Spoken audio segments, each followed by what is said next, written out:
fact check. Smoke inhalation and burning is the worst death ever. Worst. And as effed up as that sounds, we can have another baby.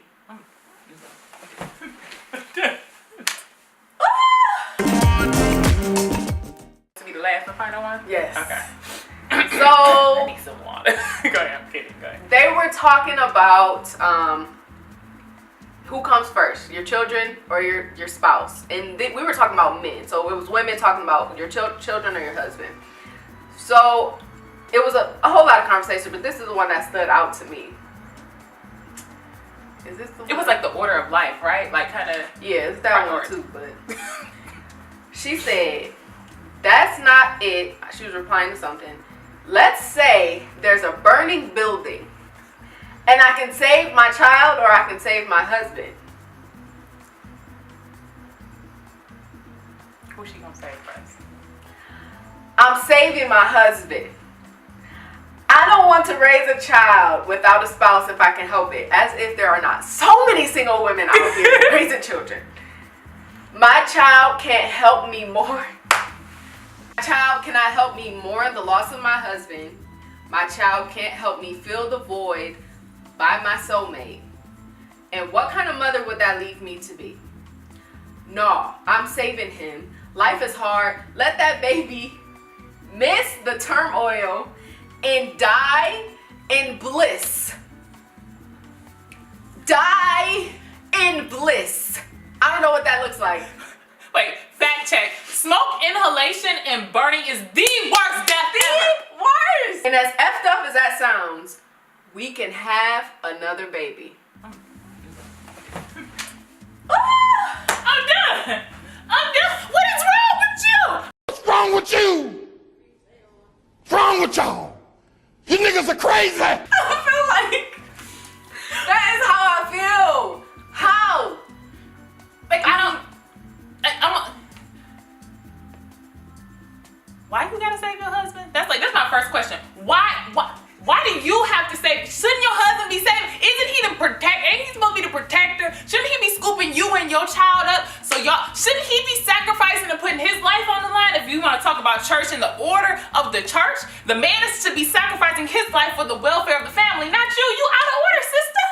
I mean, we're clearly talking about a child. We're not talking about a teenager. We're not talking about a 20-something-year-old who can't get out themselves. We're talking about a child who obviously needs you to help. And I think maybe she's just saying this because it sounds like maybe she's been raised to think like your husband comes first over everything. Okay. So maybe that's what it is. But I think if she was to have a child, she probably would change her mind. I don't think she has any children. I'm pretty sure she doesn't. Because no way. I don't understand the concept of me saving my husband in a fire in the first place. Because it's like if we both sleep, What do I look get up. Tell me what is it? Get up. I'm gonna go get the baby. You get up. Maybe she probably just used probably the worst example. Worst. So let's just say that. So maybe I'm gonna try to pick out potentially what she was trying to say. Maybe she was trying to say, which I agree with. Listen to me first before you judge me, Tymila. Potentially what she was trying to say is when it comes to the family. So what I believe is God, meaning my relationship with God, my family, and then church or whatever. But I think, no, I'm gonna change that up a little bit. Like God, my relationship with God, my family, my calling, and then church.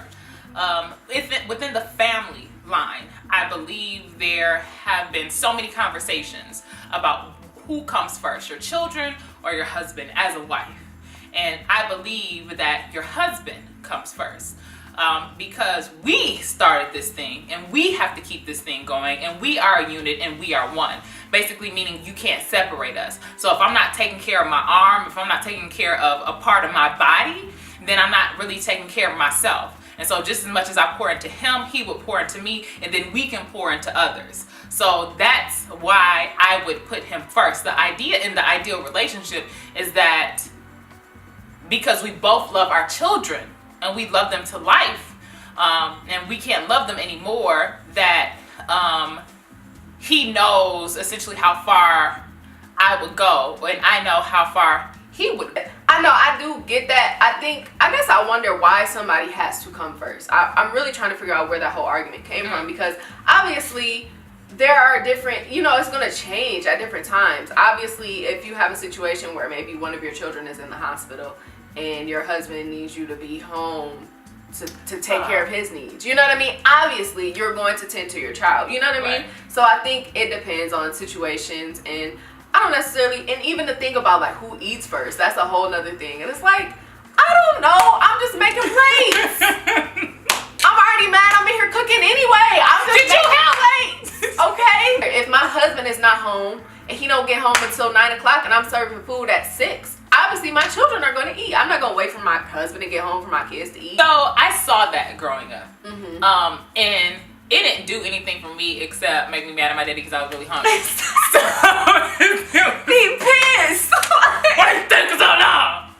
Food cold. But like in hindsight, I feel like I got it. Like that's another, and especially like making a plate for a guy or whatever. Like that's something that I would enjoy because it's an act of service. It is. And the same thing with, I don't think it is it, but that's just another way to show that I honor you and I respect you, and you do come first. It's just a small reminder to let him know that you do come first. I'm not saying that it's necessary, and if you're doing everything else right, to let him know he comes first. Maybe it doesn't matter, or maybe he really doesn't care. I just think it's something that you two have to work out.